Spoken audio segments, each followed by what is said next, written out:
승무패 5회차 현미경 분석 1부 첫 번째 경기는 엘체와 알라베스의 경기입니다. 저는 승패 투폴로 가보도록 하겠습니다. 최종 픽을 그대로 따라가실 경우에는 적중 확률이 떨어질 수 있습니다. 최대한 투폴 추천이나 독식픽 추천을 적극적으로 활용을 하셔서 나만의 픽을 만드시기 바라면서 이 살롱 코멘트 전술 분석 내용을 기반으로 나만의 픽을 만드시기 바랍니다.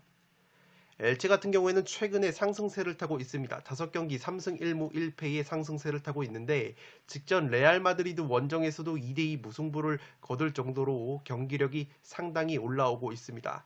홈에서 3승 5무 2패, 원정에서 2승 3무 7패로 홈에서 훨씬 더 좋은 성적을 보여주는 것이 엘체이고 알라베스와의 상대 전적에서는 조금은 열세인 부분이 있습니다. 지난 10월 달에 알라베스 원정에서도 0대1로 패배를 당했고 최근에 친선 경기를 제외하고 알라베스를 상대로 2연패 중이기 때문에 약간은 상성적인 부분이 있습니다. 연승 연무 패턴을 보시면 올 시즌 2연무가 없었습니다. 현재 1무 중이기 때문에 패턴적으로 봤을 때 이변 결과가 나온다면 무승부보다는 알라베스의 승 쪽으로 틀어보고 싶은 매치입니다. 엘체는 수비수 로코 선수가 부상으로 출전이 불투명하고 측면 자원인 테테 모렌테 선수 역시 부상 여파로 인해서 출전이 불투명합니다. 세트피스 득점이 2골밖에 없어서 라리가 최하위를 달리는 것이 엘체이고 세트피스 실점 역시 비교적 많은 편이기 때문에 알라베스가 라리가 제공권 1등 팀이라는 점에서 알라베스의 고공공격에 애를 먹을 수도 있지 않을까 싶습니다.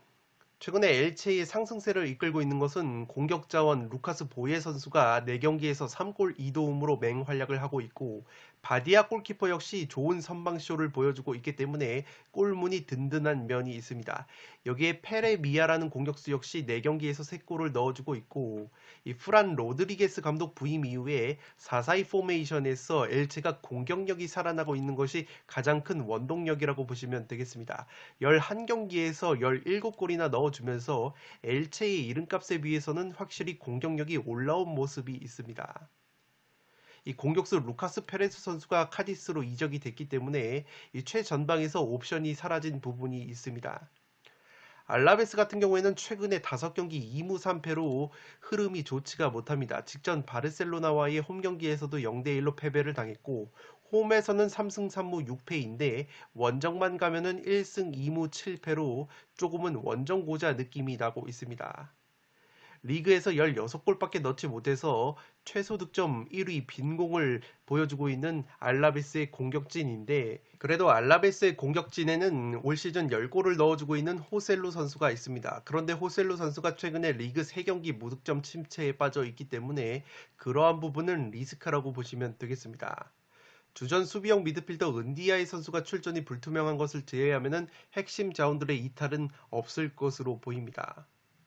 그래도 휴식기에 오사수나와의 평가전에서 1대0 승리를 거두면서 분위기 반전에 성공을 한 알라베스이고 발렌시아에서 공격수 바예오 선수를 영입을 했기 때문에 호셀루 선수와 더불어서 투톱을 이룰 것으로 보입니다. 과거에 에이바르를 이끌었던 이 맨딜리바르 감독이 부임이 됐기 때문에 알라베스가 조금은 스타일 변화가 있을 것으로 보입니다.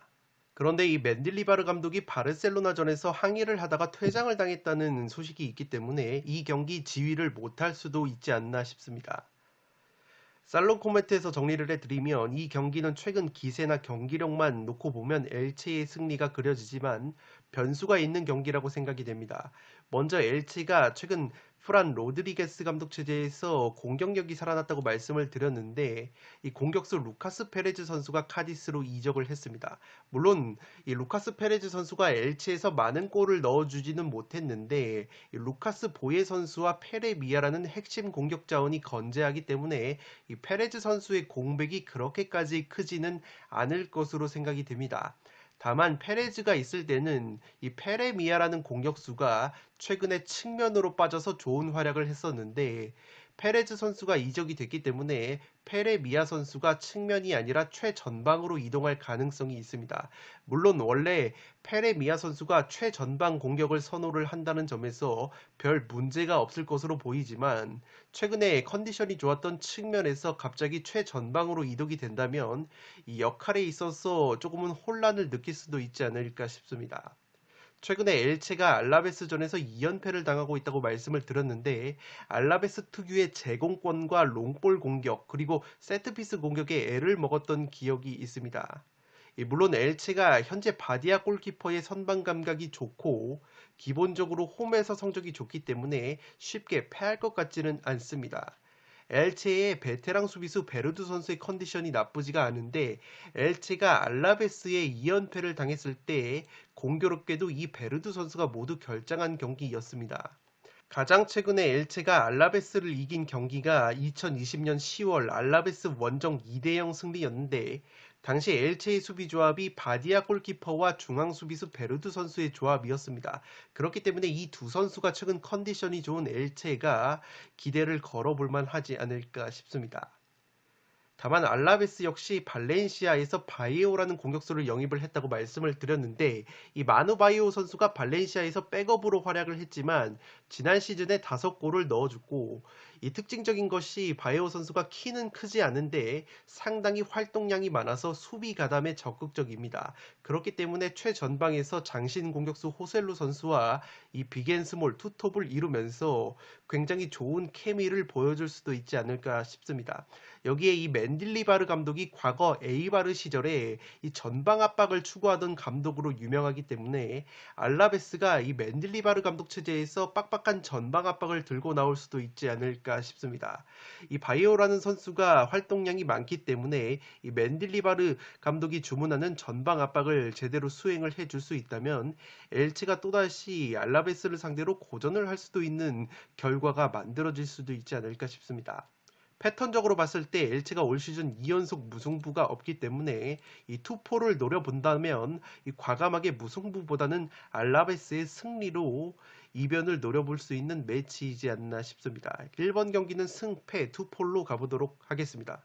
두 번째 경기는 슈투트가르트와 프랑크푸르트의 경기인데 단통 무승부로 가면서 이변을 노려보도록 하겠습니다. 슈투트가 최근에 1무 4패 하락세에 빠져 있습니다. 프라이부르크 원정에서도 0대2로 패배를 당했는데 그래도 홈에서 3승 2무 5패로 원정에서의 1승 4무 5패보다 확실히 홈에서 좋은 모습을 보여주고 있습니다. 프랑크푸르트와의 상대 전적을 보시면 최근에 리그에서 이 3연속 무승부가 나왔을 정도로 팽팽한 모습이 있습니다. 지난 9월 달에 프랑크푸르트 원정에서도 1대1 무승부를 거둔 슈투트인데 핵심 공격수인 마르무시 선수가 네이셔스컵에 차출이 되어 있기 때문에 최전방에서의 골 결정력이 약화가 되어 있습니다. 최근 공식 경기 5경기에서 무득점 침체에 빠져 있는 슈투트의 공격진인데 최근에 그래도 장신 공격수 칼라이지치 선수가 부상에서 돌아오면서 이 무게감은 늘어났지만 칼라이지치 선수가 부상 이후에 3경기 무득점 침체에 빠져 있기 때문에 칼라이지치 선수가 얼마나 해줄지 관건이라고 보시면 되겠습니다. 중앙 수비수 캠프 선수가 올 시즌 리그에서 3골이나 넣어줬었는데 헤르타 베를린으로 이적이 됐기 때문에 수비와 공격 면에서 전력 누수가 있을 것으로 보입니다. 살로만 뉴스에서 말씀을 드렸던 과거 와망기 투카라고 불렸던 실라스 선수가 최근에 부상에서 돌아왔기 때문에 이 실라스 선수의 컨디션이 올라와 준다면 슈투트가 의외의 승점을 획득할 수 있지 않을까 싶습니다. 프랑크푸르트 역시 5경기 2승 1무 2패로 그다지 흐름이 좋지가 못합니다. 직전 아르미니와의 홈경기에서도 0대2로 패배를 당했을 정도로 프랑크푸르트 역시 최근에 경기력이 흔들리고 있고 홈에서 3승 4무 3패, 원정에서 4승 3무 3패로 홈과 원정에서 기복이 없는 것이 프랑크푸르트의 강점이라고 보시면 되겠습니다. 핵심 미드필더인 카마다 다이치 선수가 부상으로 인해서 결장이 되기 때문에 프랑크푸르트 역시 중원 쪽에서 전력 누수가 불가피할 것으로 보입니다. 이 세트피스 공격력과 수비력이 원체 좋은 프랑크푸르트이기 때문에 세트피스 수비에 약점이 있는 슈투트를 상대로 세트피스로 재미를 볼 가능성이 높아 보입니다. 이 최다 득점 공격수인 보레 선수가 리그 6경기 3골 4도움으로 좋은 모습을 보여주고 있는데 이 콜롬비아 대표팀에 차출이 됐었기 때문에 체력적인 누수가 불가피할 것으로 보입니다. 이 프랑스 리강 낭뜨의 공격수 무아니 선수를 영입을 해서 공격 쪽에 전력 보강이 있습니다.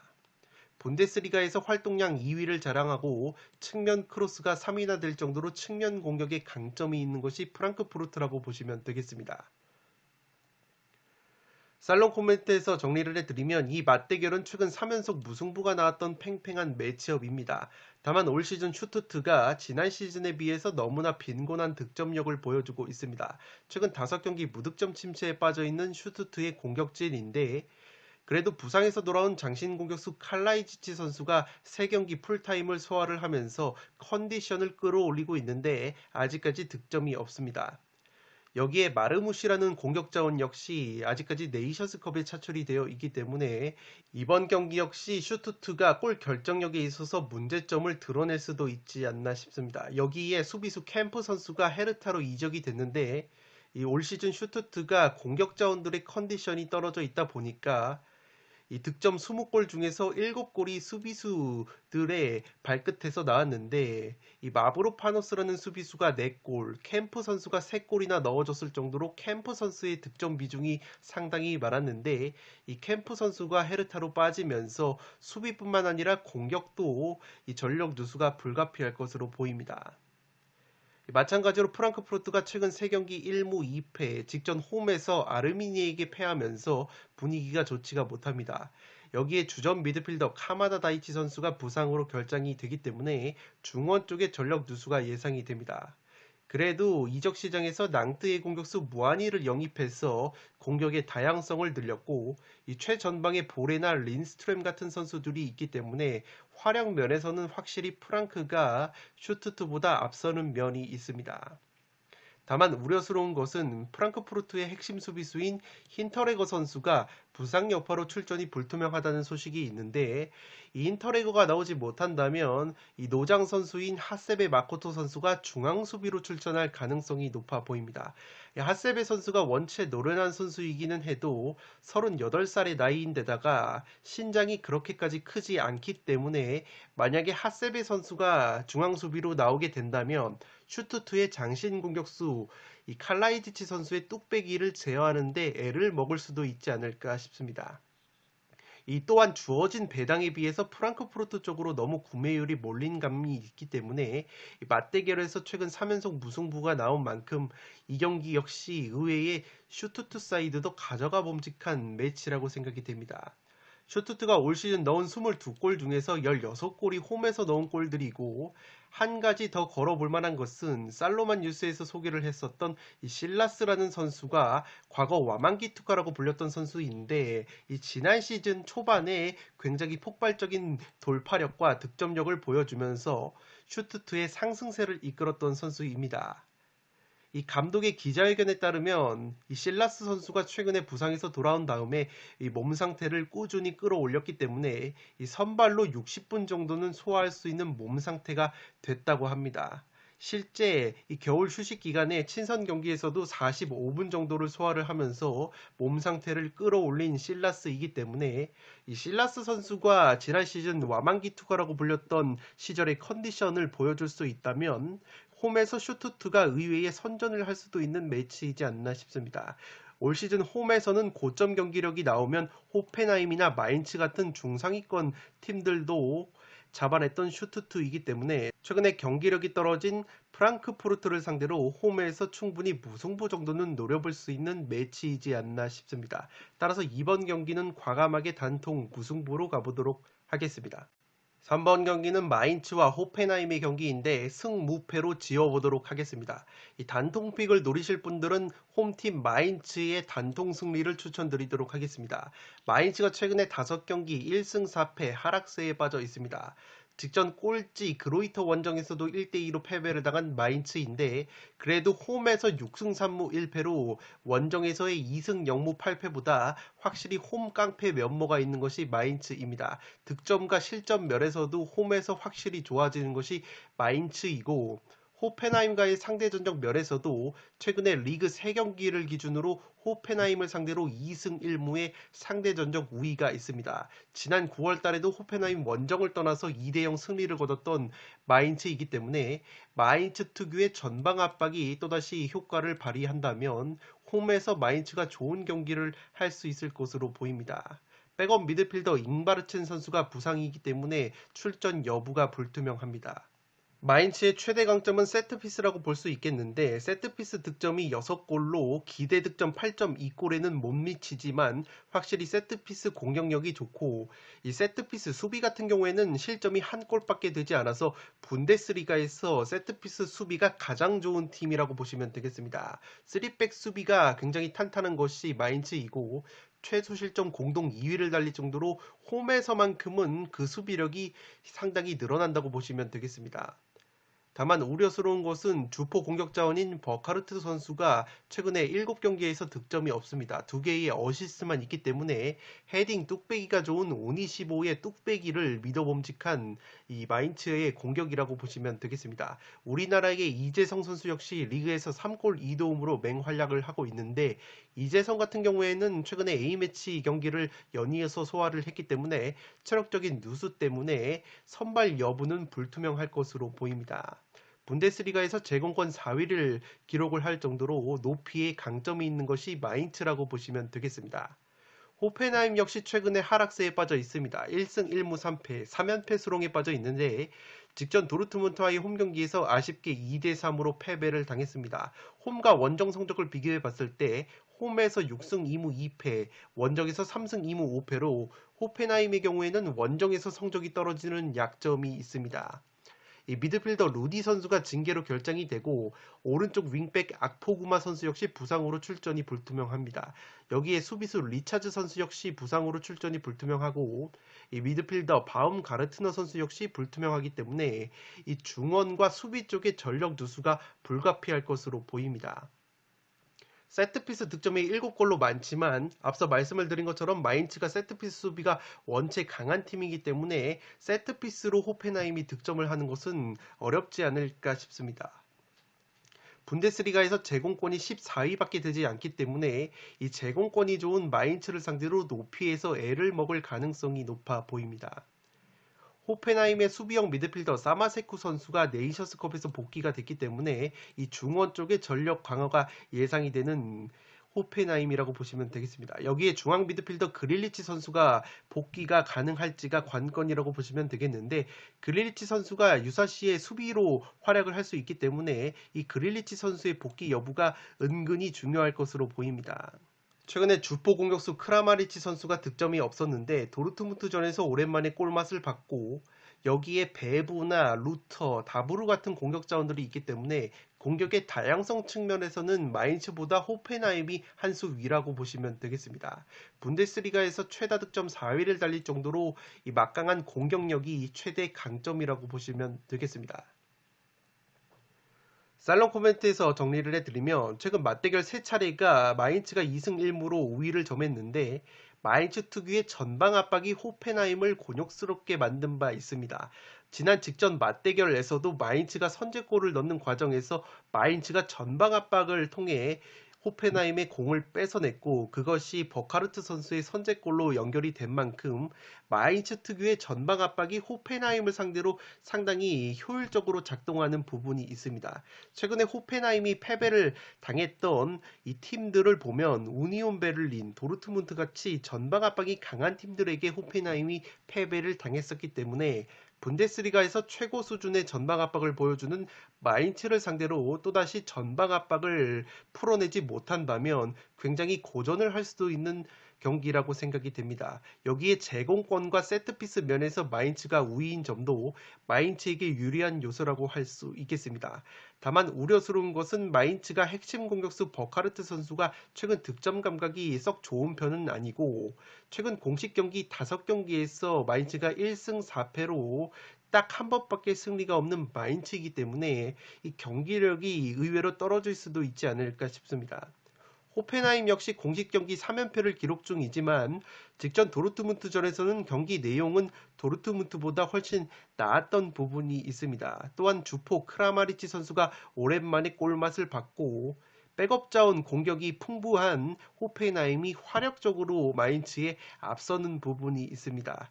수비형 미드필더 사마세코 선수가 네이션스컵에서 돌아왔기 때문에 중원 쪽에 부상 및 결장자가 많을 것으로 보이는 호펜하임에게는 상당히 호재라고 보시면 되겠습니다. 호펜하임의 약점이 득점력은 좋은데 수비력이 나쁘다는 것인데 원정에서 특히 실점이 늘어나는 부분이 있습니다. 반대로 마인츠는 올 시즌 분데스리가 최소 실점 공동 2위에다가 홈에서 실점이 단 5골밖에 없을 정도로 홈에서 짠물 수비를 보여주고 있습니다. 호펜하임이 수비가 가뜩이나 불안한데 최근에 선발로 나섰던 이 리차즈라는 수비수가 발 부상 여파로 출전이 불투명하기 때문에 또다시 수비가 흔들릴 가능성이 있는 호펜하임이라고 보시면 되겠습니다. 마인츠가 홈에서 전반전 성적이 7승 2무 1패로 이 전반전 깡패 모습이 있고 호펜하임 같은 경우에는 가장 실점이 많은 시간대가 이 전반 16분에서 30분경이기 때문에 마인츠가 전체 득점의 21%인 6골을 호펜하임의 취약 시간대인 전반 16분에서 30분경에 넣고 있다는 부분에서 마인츠가 특유의 전방 압박을 앞세워서 전반부터 주도권을 가져갈 가능성이 높아 보입니다.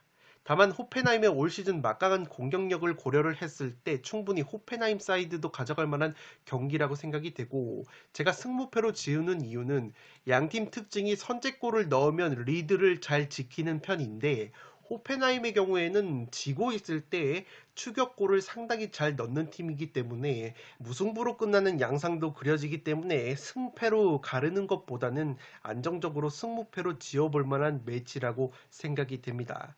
따라서 3번 경기는 승무패로 지우는데 단통을 노리실 분들은 마인츠의 전방 압박이 호펜하임을 상대로 제대로 작동되기를 바라면서 마인츠의 단통 승리를 추천드리도록 하겠습니다. 4번 경기는 아우쿠스부르크와 우니온 베를린의 경기인데 무패 투폴로 가면서 이변을 받쳐보도록 하겠습니다.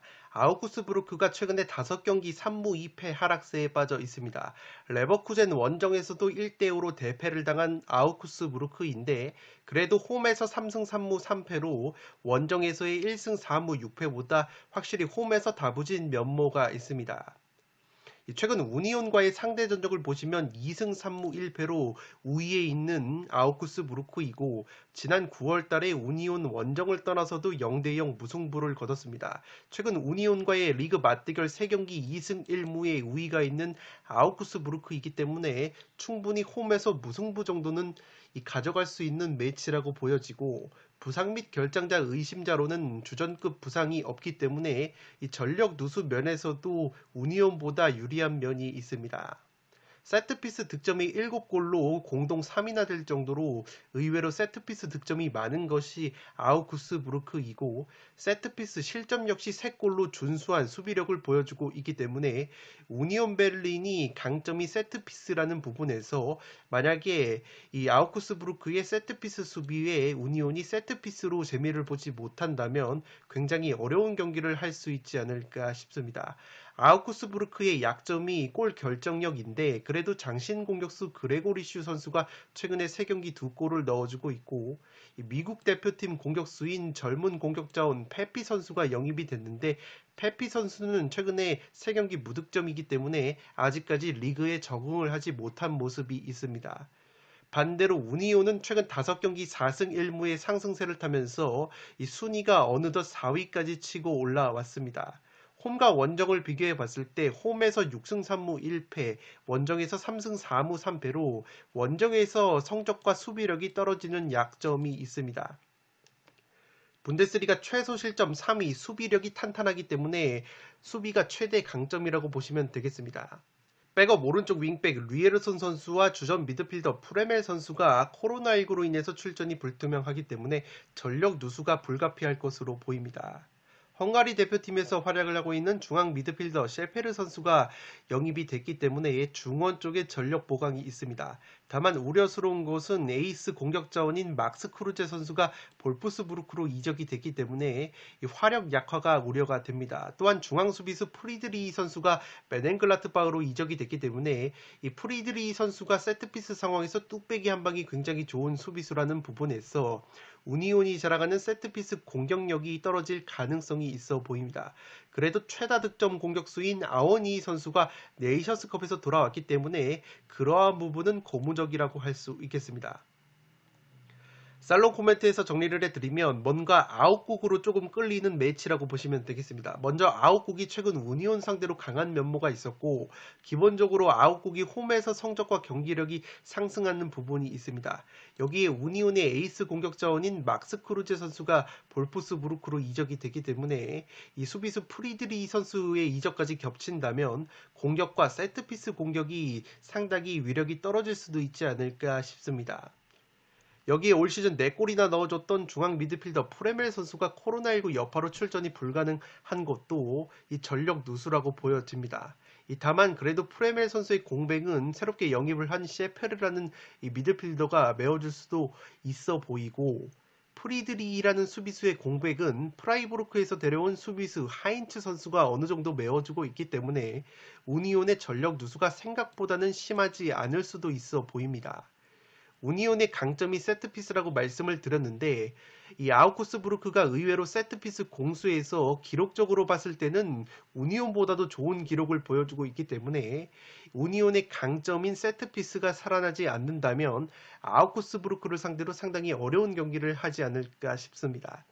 재미있는 것이 아우구스의 골키퍼인 기키비츠가 과거 우니온에서 활약을 한 바가 있는데 가장 최근에 우니온 베를린이 아우구스에게 승리를 거뒀던 경기가 2020년 1월 경기인데 이 경기에서 기키비츠 선수가 우니온의 유니폼을 입고 아우구스부르크의 슈팅을 7개나 막아내면서 우니온에게 승리를 이끈 바 있습니다. 그런데 공교롭게도 이제는 우니온이 아니라 아우구스부르크의 골문을 지키고 있기 때문에 그러한 부분은 관전 포인트라고 보시면 되겠습니다. 이 경기를 제외하면 최근 우니온이 아우구스부르크에게 승리가 없었기 때문에 현재 투표율이 우니온에게 지나치게 몰린 감이 있어서 충분히 이변을 받쳐볼 만한 메리트가 있어 보입니다. 다만 우니온 베를린이 우르스 피셔 감독 체제에서 원체 조직력이 올라온 상황이기 때문에 선수 구성원이 조금 바뀌어도 일정 수준의 경기력을 유지할 수 있다고 본다면 우니온의 근소한 신승도 그려지는 매치라고 생각이 됩니다. 따라서 무패 투폴로 가보도록 하겠습니다. 5번 경기는 아르미니와 메넨글라트바흐의 경기인데 단통 무승부로 가보도록 하겠습니다. 아르미니가 최근 5경기 3승 2무의 상승세를 타고 있습니다. 직전 프랑크푸르트 원정에서도 2대0 승리를 거두면서 최근에 돌풍을 일으키고 있는데 홈에서 1승 6무 3패, 원정에서 3승 3무 4패로 분데스리가에서 가장 많은 무승부를 캐고 있는 것이 아르민이라고 보시면 되겠습니다. 분데스리가 최소 실점 4위를 달릴 정도로 의외로 수비력이 탄탄한 것이 아르미니인데 한 가지 걸리는 것은 아르미니가 1부 리그로 올라온 이후에 메넨글라트바흐를 상대로 3전 전패를 당하고 있습니다. 지난 9월 달에도 원정을 떠나서 1대3으로 무기력하게 패배를 당했던 것이 아르미니이고 이 세트피스 득점이 2골밖에 없어서 최하위를 달리고 있기 때문에 메넨글라트바흐의 약점이라고 볼 수 있는 이 세트피스를 효율적으로 공략하기에는 아르미니의 세트피스 공격력이 굉장히 빈곤한 부분이 있습니다. 베테랑 미드필더 곤살로 카스트로 선수를 영입을 했기 때문에 중원 쪽에서 이 노련미가 한껏 살아난 것이 아르미니이고 최근에 왼쪽 측면 오쿠가와 선수와 오른쪽 측면 빈머 선수의 컨디션이 굉장히 좋기 때문에 양쪽 측면 공격이 상당히 날카로운 부분이 있습니다. 여기에 오르테가 골키퍼가 여전히 좋은 선방 능력을 보여주면서 탄탄한 수비력을 유지하고 있고 아르미니가 분데스리가에서 가장 좋은 제공권을 자랑하는 팀이기 때문에 이 제공권에서 약점이 있는 메넨글라트바흐를 상대로 높이에서 강점을 보이지 않을까 싶습니다. 이 메넨글라트바흐는 최근에 3연패 수렁에 빠져 있습니다. 우니온 베를린과의 홈경기에서도 1대2 패배를 당하면서 올 시즌 굉장히 좋지 못한 행보를 보여주고 있는데 홈에서 4승 2무 4패, 원정에서 2승 2무 6패로 원정에서 성적이 좋지 못한 약점이 있습니다. 이 실점이 굉장히 많은 것이 올 시즌 메넨글라트바흐의 수비력이라고 보시면 되겠고, 이 주전 공격형 미드필더인 슈틴들 선수가 부상으로 인해서 빠지기 때문에 가뜩이나 공격력이 올 시즌 떨어져 있는 메넨글라트바흐가 화력 약화가 불가피할 것으로 보입니다. 그래도 우니온 베를린에서 중앙수비수 프리드리 선수를 영입을 해서 세트피스 상황에서의 공격력, 골 결정력을 어느 정도 강화를 한 메넨글라트바흐라고 보시면 되겠습니다. 이 미드필더 자카리아 선수가 유벤투스로 이적을 한 것은 전력 누수라고 보여지지만 그래도 핵심 미드필더 요나스 호프만 선수가 부상에서 돌아왔기 때문에 이 호프만 선수의 발끝에 기대를 걸어야 할 것으로 보입니다. 엠볼로, 플레아, 듀랑 같은 핵심 공격 자원들의 컨디션이 좋지 못했기 때문에 이 호프만이라는 미드필더가 또다시 해결을 해주지 못한다면 이 메넨글라트바흐가 아르미니의 탄탄한 수비벽에 고전을 할 경기라고 보여집니다. 휘터 감독 부임 이후에 이 맞지 않는 3백 전술을 고집하다 보니까 경기력이 전체적으로 떨어진 부분이 있습니다. 살롱 코멘트에서 정리를 해드리면 이 경기는 메넨글라트바흐가 아르미니의 천정 면모가 있지만 여러모로 리스크가 큰 경기라고 보여집니다. 우선 아르미니가 최근 5경기 무패 상승세를 타고 있고 무엇보다 탄탄한 수비력이 돋보이는 시즌이라고 보시면 되겠습니다. 오르테가 골키퍼의 선방 능력이 분데스리가 상위권이기 때문에 이 골 결정력이 떨어져 있는 메넨글라트바흐의 공격진이 쉽게 공략하기에는 어렵지 않을까 싶습니다. 여기에 아르미니가 분데스리가 제공권 1위를 달리는 팀이고 메넨글라트바흐는 제공권이 15위밖에 되지 않기 때문에 높이에서 확연한 강점이 있는 것이 아르미니라고 보시면 되겠습니다. 메넨글라트바흐가 올 시즌 실점이 37골로 최다 실점 3위를 달리고 있는데 특히 측면 수비에 약점이 있습니다. 공교롭게도 아르미니가 최근에 양쪽 측면 공격 자원인 오쿠가와 선수와 빈머 선수의 컨디션이 좋기 때문에 아르미니가 메넨글라트바흐의 약점이라고 볼 수 있는 측면을 후벼팔 수 있지 않을까 싶습니다. 글라트바흐가 베테랑 플레이메이커 슈틴들 선수가 부상으로 빠지기 때문에 자카리아 선수까지 유벤투스로 이적을 한 상황에서 중원 쪽의 공백이 불가피할 것으로 보입니다. 그래도 부상에서 돌아온 에이스 요나스 호프만 선수가 있고 우니온에서 이 합류를 한 수비수 프리드리 선수가 메넨글라트바흐의 세트피스 상황에서의 골 결정력을 높여줄 수 있다면 의외로 메넨글라트바흐가 또다시 천정 면모를 보여줄 수도 있지 않을까 싶습니다. 글라트바흐가 세트피스 실점이 많은 팀인데 아르미니가 세트피스 공격력이 최하위권이기 때문에 그러한 부분 역시 글라트바흐에게는 호재라고 볼 수 있겠습니다. 최근 분위기와 측면 자원들의 좋은 컨디션, 탄탄한 수비력과 제공권을 생각을 한다면 아르미니 쪽으로 마음이 가지만 글라트바흐 역시 아르미니의 천정 면모가 있고 수비수 프리드리 선수가 합류한 데다가 요나스 호프만 선수의 부상 복귀 및 이번 경기 휘터 감독의 입지가 달려있는 중요한 경기이기 때문에 의지가 남다를 것으로 본다면 상당히 팽팽한 매치가 예상이 됩니다. 아르미니가 올 시즌 분데스리가에서 가장 많은 무승부 9번의 무승부를 캤고 그중 6번의 무승부가 홈에서 나왔던 점을 고려를 한다면 무승부 구미가 당기는 매치라고 보시면 되겠습니다. 따라서 5번 경기는 단통 무승부로 가면서 이변을 노려보도록 하겠습니다.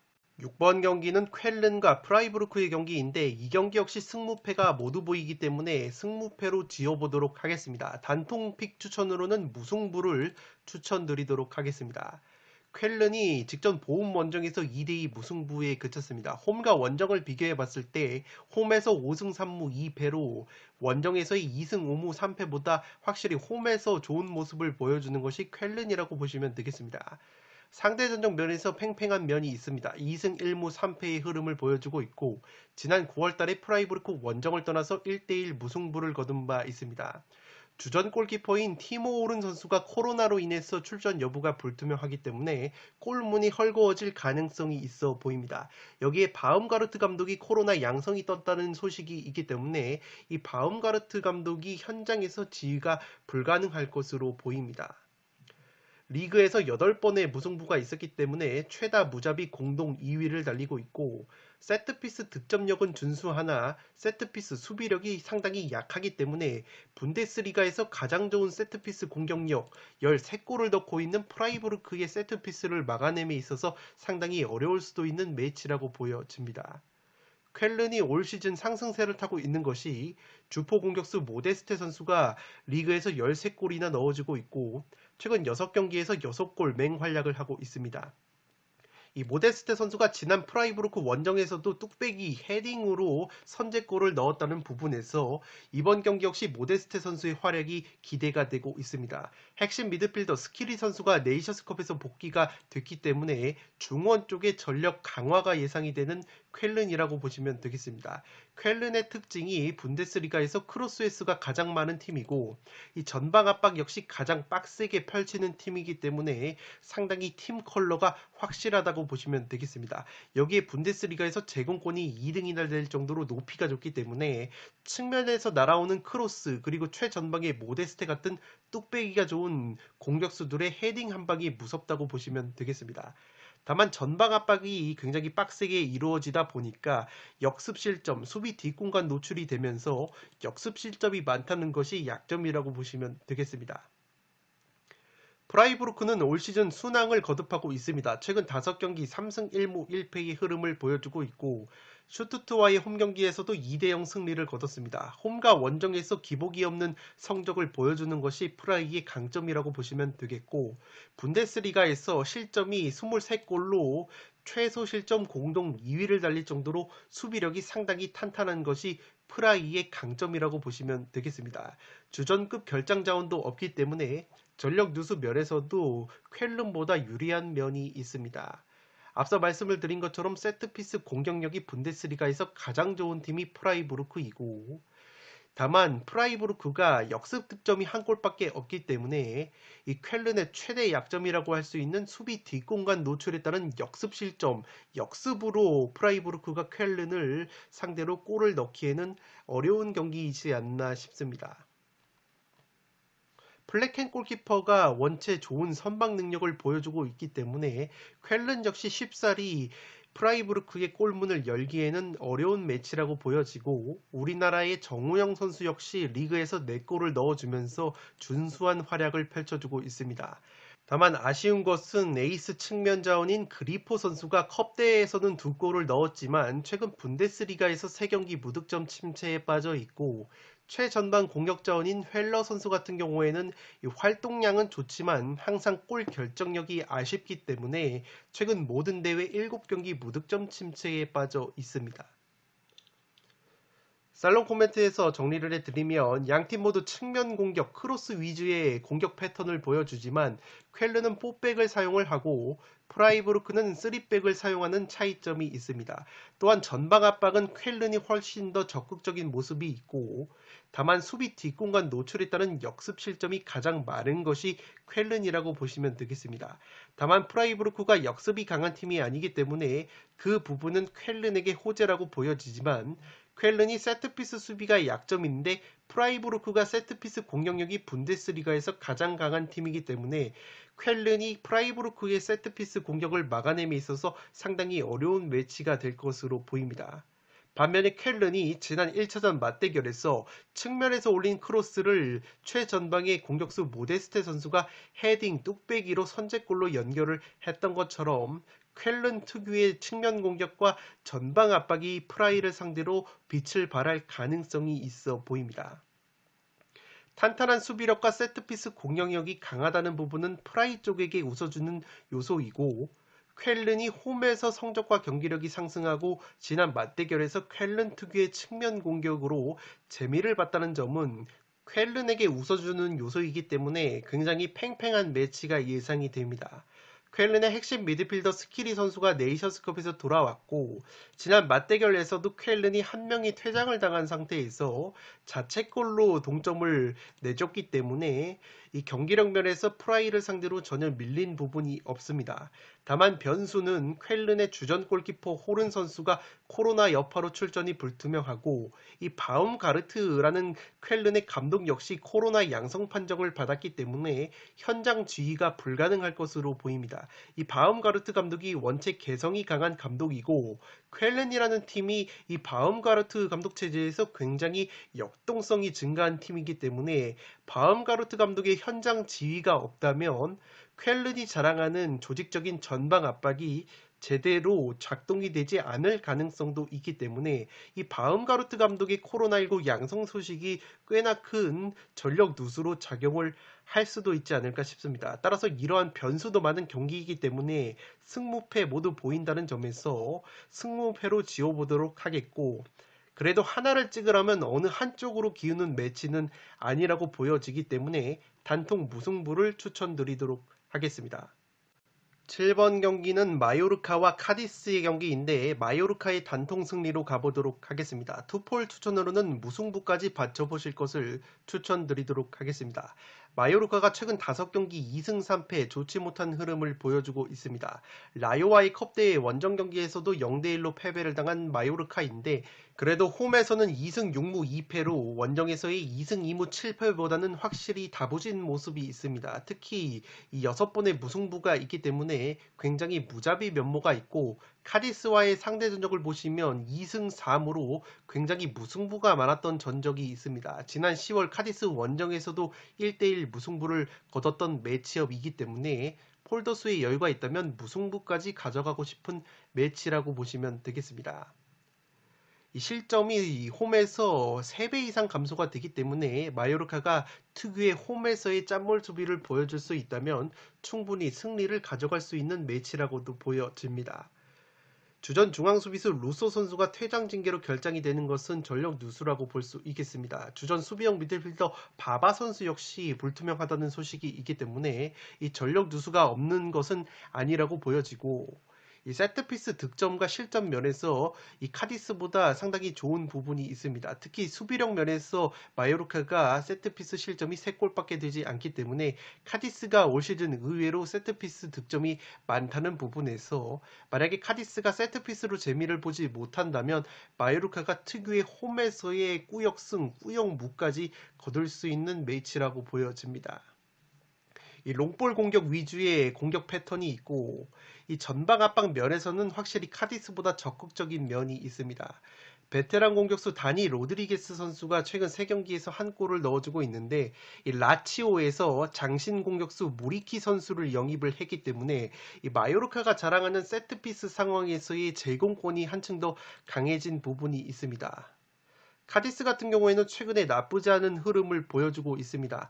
발렌시아와의 컵대회 원정 경기에서 1대2로 패배를 당했어도 올 시즌 원정에서 더 좋은 성적을 보여주고 있습니다. 홈에서 0승 6무 5패, 원정에서 3승 3무 5패로 원정에서 더 좋은 성적을 보여주는 것이 카디스이고, 카디스 역시 주전 중앙 수비수인 팔리 선수가 징계로 결정이 되고 이 가장 많은 골을 넣은 공격수 로자노 선수가 징계로 결정이 되기 때문에 이 공수에 걸쳐서 카디스 역시 전력 누수가 불가피할 것으로 보입니다. 세트피스 공격력이 의외로 좋다고 말씀을 드렸지만 세트피스 실점이 라리가에서 가장 많은 팀이 카디스이기 때문에 마요르카가 자랑하는 세트피스 공격에 애를 먹을 수도 있지 않을까 싶습니다. 최근에 베테랑 공격수 네그레도 선수의 컨디션이 굉장히 좋고 이 엘체에서 공격수 루카스 페레즈 선수까지 영입이 됐기 때문에 이 베테랑 두 공격수인 네그레도 선수와 페레즈 선수가 어떤 이 콤비 플레이를 보여줄 수 있을지 귀추가 주목이 되고 있습니다. 특히 페레즈 같은 경우에는 직전 컵대회에서 데뷔전을 치렀는데 페널티킥으로 골을 넣으면서 카디스의 이 빠른 적응을 예고를 했기 때문에 이 두 베테랑 공격자원들의 활약이 기대가 되고 있습니다. 살롱 코멘트에서 정리를 해드리면 이 경기는 배당적으로 비교해봤을 때 지난 회차 레반테 vs 카디스 경기가 생각이 납니다. 당시에 이 카디스가 원정에서 역배당을 받았는데 카디스의 승리가 뜨면서 이 4회차를 이월시키는데 아주 1등 공신이 됐었던 카디스라고 보시면 되겠습니다. 다만 제가 그래도 마요르카의 승리를 가져가는 이유는 마요르카와 레반테의 차이점이 이 세트피스 득점력이라고 보시면 되겠습니다. 레반테는 올 시즌 세트피스 득점이 3골밖에 되지 않아서 카디스의 최대 약점인 세트피스를 공략하지 못했는데 마요르카의 경우에는 세트피스 득점력이 원체 좋고 이 라치오에서 장신 공격수 무리키까지 영입을 했기 때문에 마요르카가 자랑하는 세트피스 강점이 더 살아날 수 있지 않을까 싶습니다. 특히 무리키라는 공격수가 코소보 대표팀 장신 공격수인데 이 선수가 직전 컵대회에서 풀타임 데뷔전을 치렀기 때문에 이 마요르카 동료들과 조금씩 호흡이 맞아간다면 이 무리키 선수의 뚝배기 한 방이 빛을 발할 가능성이 높아 보입니다. 여기에 카디스의 중앙 수비 칼라 선수가 나오지 못하는 가운데 카디스의 수비진이 제공권이 그리 좋은 편이 아니기 때문에 이 장신 공격수 무리키 선수를 막아냄에 있어서 상당히 애를 먹을 수도 있는 경기라고 생각이 됩니다. 다만 카디스 역시 최근에 호락호락하지 않은 것이 최근 경기력과 성적, 특히 원정에서 도깨비 면모가 있고 이 최대골을 넣은 공격수 로사노 선수가 징계로 결정이 되지만 엘체에서 카디스로 이적한 루카스 페레스라는 공격수가 원체 베테랑 공격수에다가 직전 컵대회에서 페널티킥으로 골맛을 봤기 때문에 네그레도 선수와 함께 투톱을 이룬다면 굉장히 까다로운 공격 투톱이 될 것으로 보입니다. 여기에 카디스의 골키퍼 레데스마 선수가 지난 레반테전에서 무려 선방을 8개나 해낸 만큼 레데스마 선수의 컨디션이 상당히 좋다는 것도 카디스가 쉽게 패할 것 같지 않은 요소라고 보여집니다. 양팀 최근 6번의 맞대결 중에서 4번이 무승부였고 마요르카가 올 시즌 무승부가 8번, 카디스가 9번으로 무자비 면모를 보이고 있는 만큼 팽팽한 무승부도 충분히 가져갈 수 있는 매치라고 보여집니다. 따라서 폴더스에 여유가 있으신 분들은 무승부까지 가져가실 것을 추천드리면서 저는 마요르카의 단통 승리로 가보도록 하겠습니다. 네, 이것으로 18억 원이 이월된 승무패 5회차 현미경 분석 1부를 모두 마치도록 하겠습니다. 저는 연이어서 2부를 촬영을 해서 구독자 여러분들의 흐름이 끊기지 않도록 업로드를 해드리겠습니다. 영상이 도움이 되셨다면 좋아요와 구독 버튼을 눌러주시면 풋볼살롱 채널에 크나큰 힘이 됩니다. 구독 버튼 옆에 종 모양의 알림 설정을 해주시면 그 누구보다 빠르게 양질의 축구 승무패 프로토 관련 분석 콘텐츠를 만나보실 수 있습니다. 지금까지 풋볼 살롱이었습니다. 감사합니다.